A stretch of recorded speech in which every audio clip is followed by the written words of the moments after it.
Nagkonsyaba ang ICC at ang administrasyon ni BBM. Gamitan tayo dito. Kailangan nyo ng kaso. Kailangan namin palayasin yan dito kasi talong-talo na kami sa politika. Para sa isang Pilipino na pilitang kinuha doon sa tinulak, paakyat ng eroplano at dinala dito sa The Hague para ikulong. Wala kang mahahanap na bansa sa buong mundo na ibinibigay ang kanilang kababayan sa mga dayuhan. Kakahiya man na nakikita ng buong mundo, pero ganon ang nangyari sa dati nating Pangulo Rodrigo Duterte.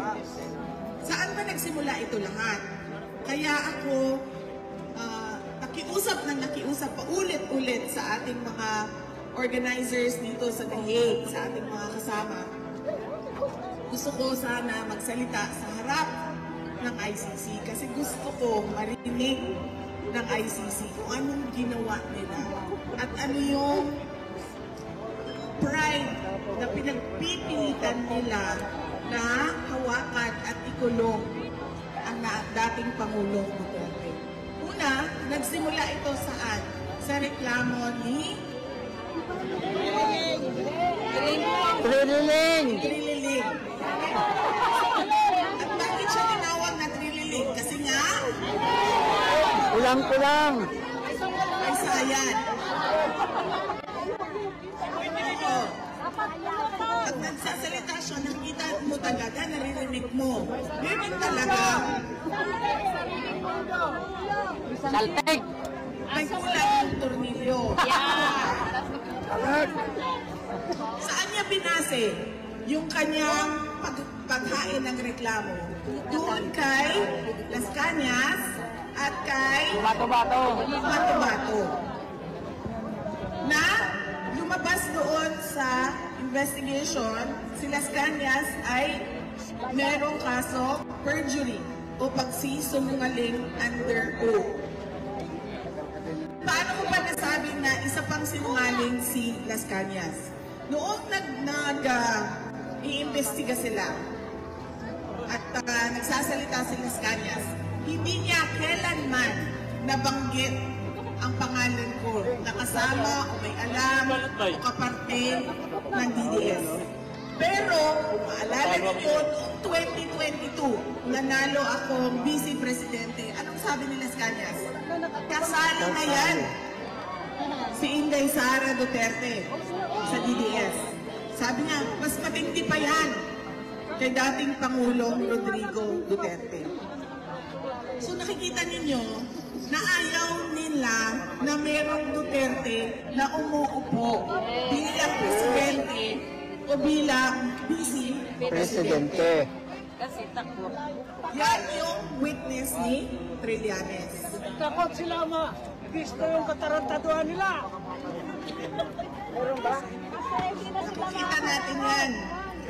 Ngayon, nakikita natin ang mga ginagawa nila. Yung isang witness nila, si Bato-Bato, nandun din sa Senate investigation. Pero anong sinabi? Meron din. Kasi pala, it takes one to know one. So kung Trililing yung nag-file ng kaso, ang witness niya ay may sayad din. Diyan nagsimula ang complaint. Sino ang kinsa ni Segunda? Sino ang sumunod? Ang mainstream media. Ano sabi nila? 30,000 dead. Nagsimula sila sa 12. Umakyat sila sa 15,000. Umakyat sila sa 30,000. Dahil hindi masabi kung totoo nga na sila ay biktima ng EJK. Alam ICC na ganyan ang estado ng kaso. Pero pinilit pa rin nilang kunin si dating Pangulong Rodrigo Duterte. Hindi na nila makuha yun eh. Pero anong nangyari? Binigay siya ng administrasyon ni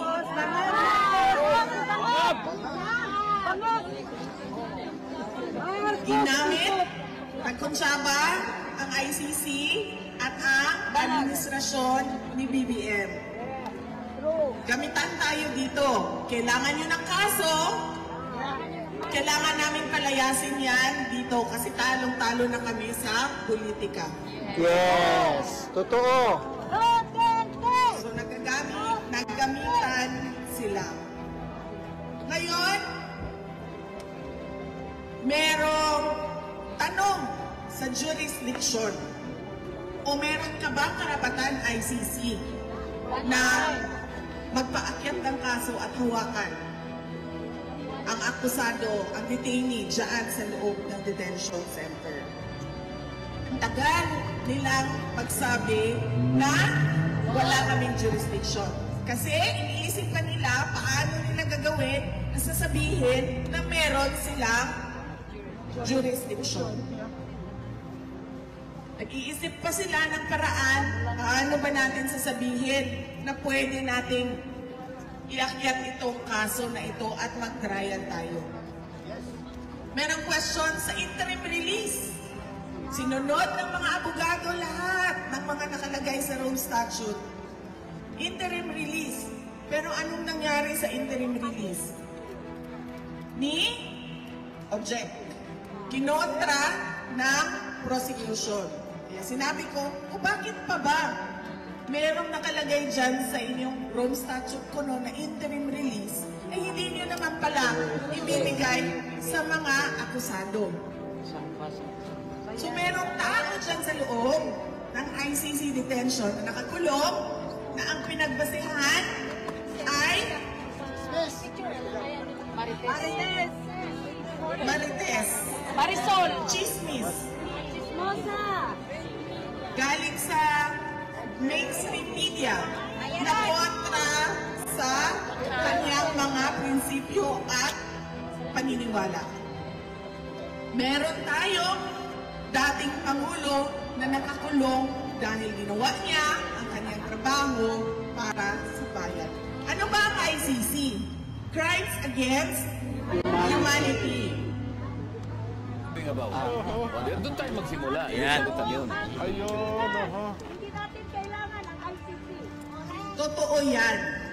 Nakikialam ang ICC sa ginagawa natin para sa bayan natin. Nakikialam sila sa governance ng ating bayan. Nakikialam sila, ma'am, dahil meron silang some sort of unang-una, agenda, at kailangan nila panindigan yung suporta na pera na ibinibigay ng iba't ibang mga bansa para sa kanila. At meron silang ina-apply na global order para sa lahat.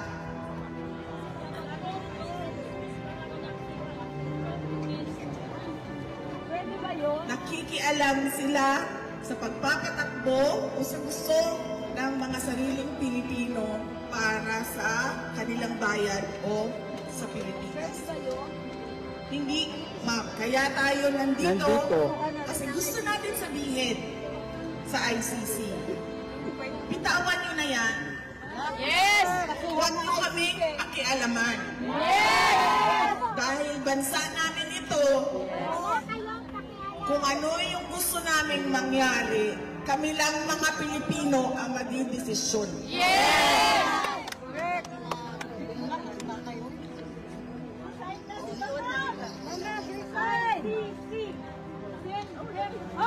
Yes, ma'am. Yan ang sinabi ko sa'yo. May collusion. Pinag-usapan na ng ICC. Kailangan namin ng kaso. Alam niyo ba, isa na lang ang kaso kaso sa loob ng ICC. Tatay. Ang kaso na lang ni dating Pangulong Rodrigo Duterte. Kaya pilit na pilit sila Politics! na hawakan yung kaso. Kahit na sabi ko, sino ba ang witness nyo? Isang tao na convicted of perjury at isang tao na sinabi may sayad talaga.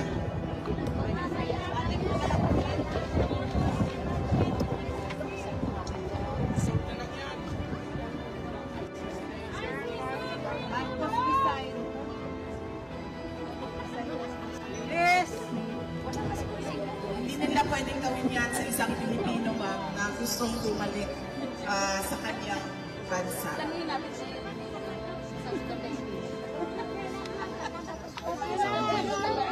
Sa Davao City, ma'am, tatanggapin namin. Yes! Sa Mindanao. Ang gusto talaga ni dating Pangulong Rodrigo Duterte, lagi niya sinasabi, 80 years old na ako, ilang taon na lang ang naiwan sa buhay ko. Gusto ko lang umuwi para mamatay sa Pilipinas. Yan ang paulit-ulit na sinasabi niya. Kaya sinasabi ko rin sa kanya na huwag ka muna mamatay dahil wala ka pa sa Pilipinas.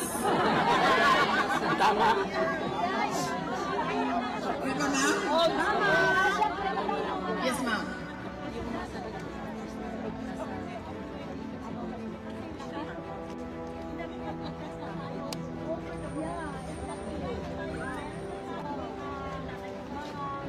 Ay, policy. Parang hindi tayo pinakikinggan kung ano ang dapat namin gawin. Bitayin si Bahag. As a Dutch citizen, ma'am, pwede ka sumulat sa Dutch government. Bakit kayo may participation sa pagkuha ng aming dating Pangulo? Pinapasok ninyo dito sa inyong bansa, nakita ng lahat ng buong mundo na tinulak siya sa eroplano. Pero pinapasok ninyo dito sa inyong bansa kahit walang passport. Yes! Oo nga eh, bawal na. Kami nga, bawal na makipunin. Hindi pwedeng gawin yan. Pero lahat sila tahimik. Pag ikaw na ang presidente, VP, Opo! Opo! Now na.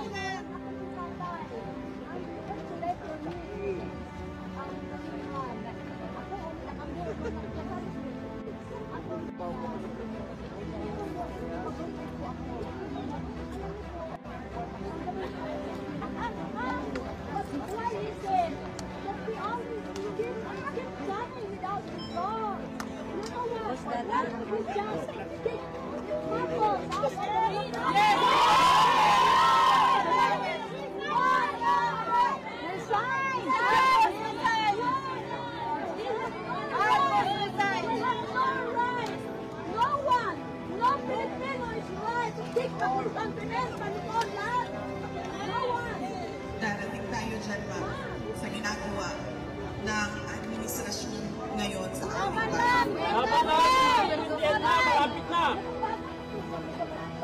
Ma'am, bigyan ko lang ng bigyan lang kita ng some sort of explanation. Kahit alam ko, naiintindihan ko, tayong lahat gusto natin mapalayas si BBM sa pwesto. Kasi wala tayong nakikita pagbabago o pagtutuloy ng pagbabago na nasimulan ni dating Pangulong Rodrigo Duterte. Tama. Wala ang rason kung bakit natin siya binoto.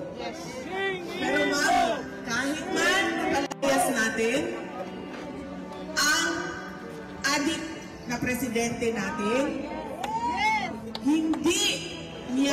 hindi natin mapapabalik si dating Pangulong Rodrigo Duterte. So, dalawang bagay po yun, ma'am.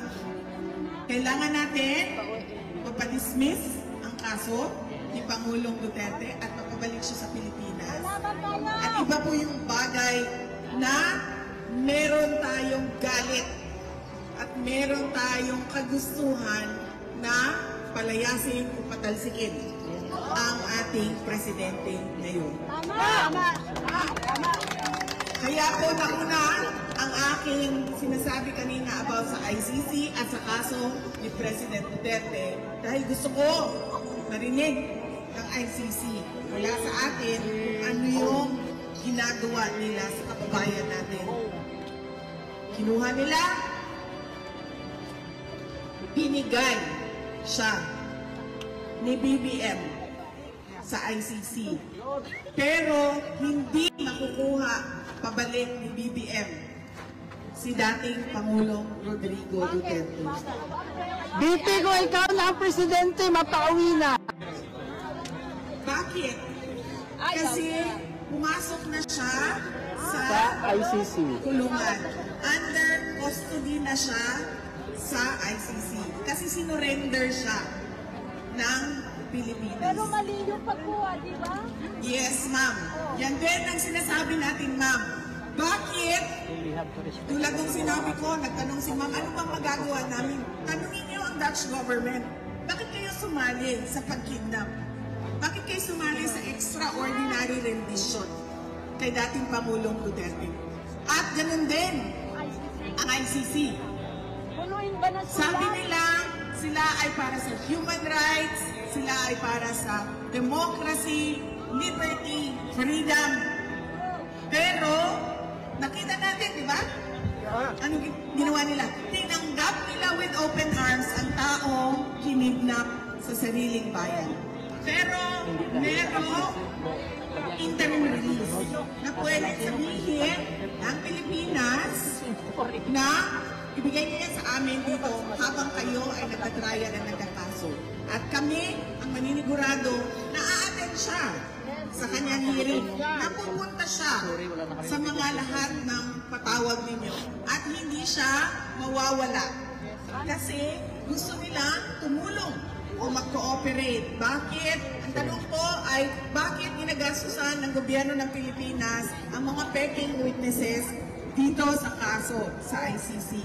Kasi, ma'am, gusto nilang mag-cooperate. Gusto nilang mag-cooperate sa ICC case. Kasi sabi ko nga sa inyo kanina, nagagamitan sila. In collusion. Kayo ICC, wala na kayong kaso, bibigyan namin kayo ng kaso. Ito, kalaban namin sa politika, na natatalo kami sa politika, ibibigay namin sa inyo. At sa inyo na yan, ikulong nyo na yan para hindi na siya makabalik sa bansa. Yan ang hindi ko. Ang tanong dito ay kung ang mga Pilipino daw na nasa Europe ay magpetisyon sa European Parliament, magkakaroon ba ito ng impact sa kaso ni dating Pangulong Rodrigo Duterte? Hindi ko po masagot yan, ma'am. Pero wala pong mawawala sa atin kung gagawin natin yan. Sabay-sabay tayong lahat. Kahit hindi mga citizen ng Europe, ng mga Pilipino, sabay-sabay tayong lahat. At iakyat natin sa European Parliament. Opo, ang tanong ay, ano na naman itong issue na mga missing sabongeros na gusto ikapit sa war on drugs ng dating Pangulong Rodrigo Duterte. Isa po yan sa mga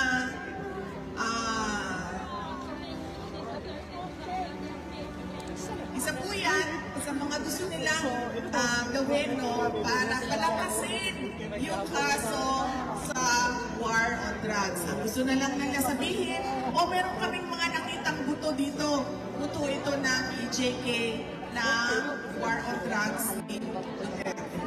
Yan na po, napakasimple.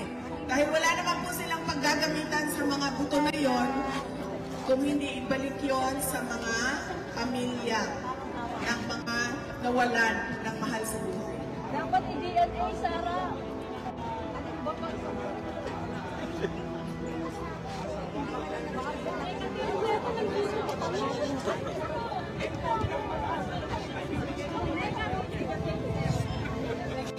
Hindi na po ako ang magbibigay, sir, ng rating dahil yung mga katabi mo po, sir, ay nakalakas na po yung boses. nagsasabi ng rating nila para kay BBM. Yes, sir.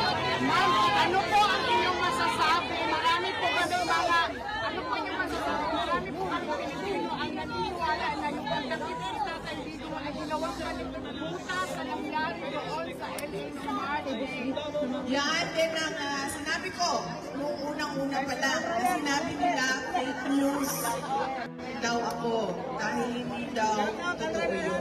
Totoo yun. Dahil nagkwento sa akin, nandoon mismo. At nangyari yun, March 9, binilisan nila ng binilisan.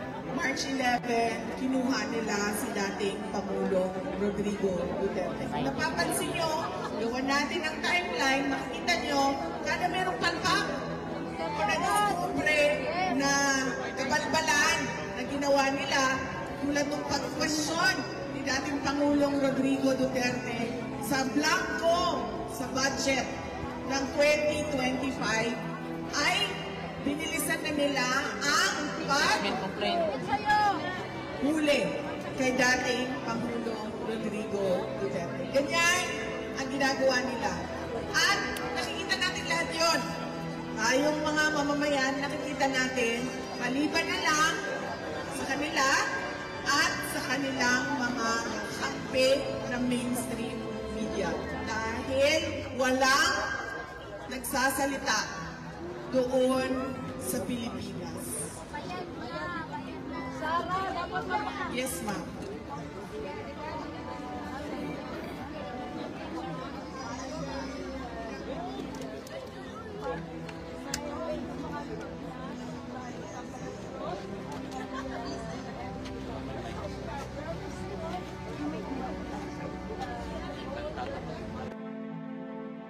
Kasama po lagi natin dito ang ating katiwalaan.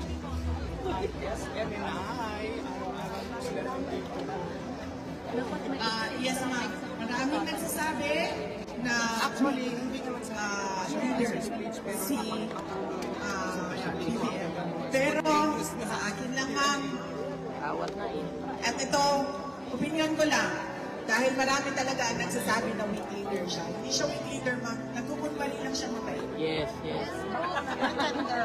Nagkukunwari siya ng mabait. Gusto niya ipakita sa lahat ng mga tao na mabait ako.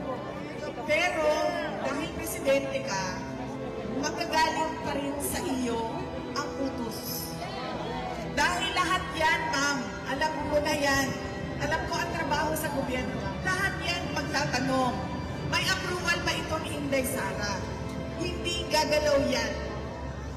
Kung walang approval yan ng ulo. Kaya, hindi siya weak leader para sa akin. Ang basa ko sa kanya, gusto niya ipakita na mabait siya na Marcos. Hindi siya tulad noong kanyang tatay. Hindi siya yung Marcos na diktador. Ang kanya ay low-key ang kanyang gustong i-project sa ating lahat. Kung nakikita nyo, lagi niya sinasabi, wala naman akong problema kay Inday Sara. Pwede naman naming pag-usapan yan. Pero, noong nag-uusap pa kami, ano ba ang ano niya? Ano ba yung sinabi niya sa akin? Wala. Nagtanong siya sa akin. Ano ba ang mga projects? Sinabi ko sa kanya, may nangyari ba? Wala. Tapos na itong administrasyon na ito. Midterm na sila. 3 taon na ang lumipas, pero wala pa rin tayong nakita. Kulang na ang 3 taon para sila ay gumawa ng big-ticket projects o malalaking development projects para sa ikauunlad ng bansa. Dahil gaano ba katagal gumawa ng project? 9 years. 6 years lang ang termino ng presidente. Kaya kinakailangan ang continuity. Dahil kailangan mo isunod, ituloy yung ginawa no nauna. o nakaraang presidente. At yun ang sinabi niya sa ating lahat. Sabi niya, continuity at unity. Pero dahil low-key, kunwaring mabait ako na tao, ganon ang kanyang pinapakita sa ating lahat.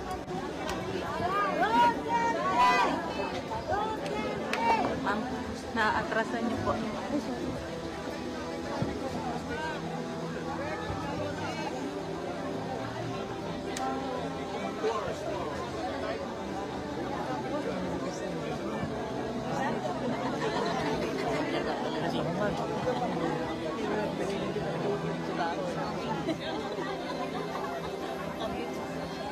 Ay, sorry. Nabulong ko. Sorry. Nabulong ko.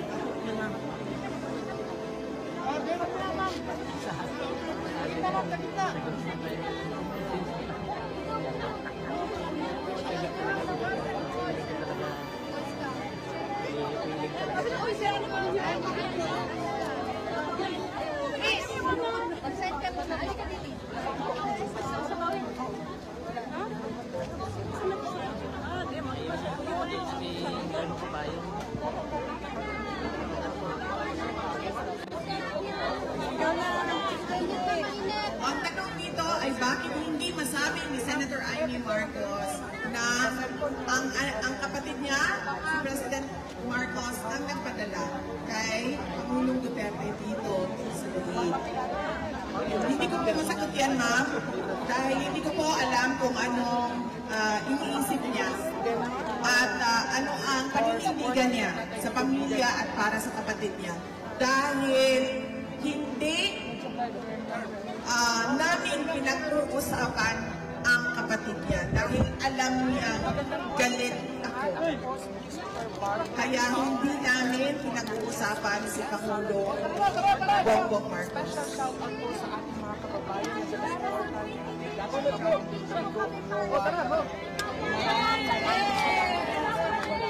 Maraming salamat. Dito natapos ang aking talumpati sa ICC. Ako lang bahala na ipagpatuloy yung aking mensahe sa iba't ibang plataforma dahil ang ating mga kababayan sa Korea ay ganun din ang kanilang gagawin. Gusto nila ng rally na makita ng mundo kung anong kamalian ang ginawa sa ating kababayan na nandyan sa loob ng detention center. Magkita-kita po tayo mamaya. Yes. So yun po yung video natin sa araw to mga kaibigan. So I hope nag-enjoy kayo sa video natin. So make sure you hit like, share, and subscribe. Until next time, bye-bye!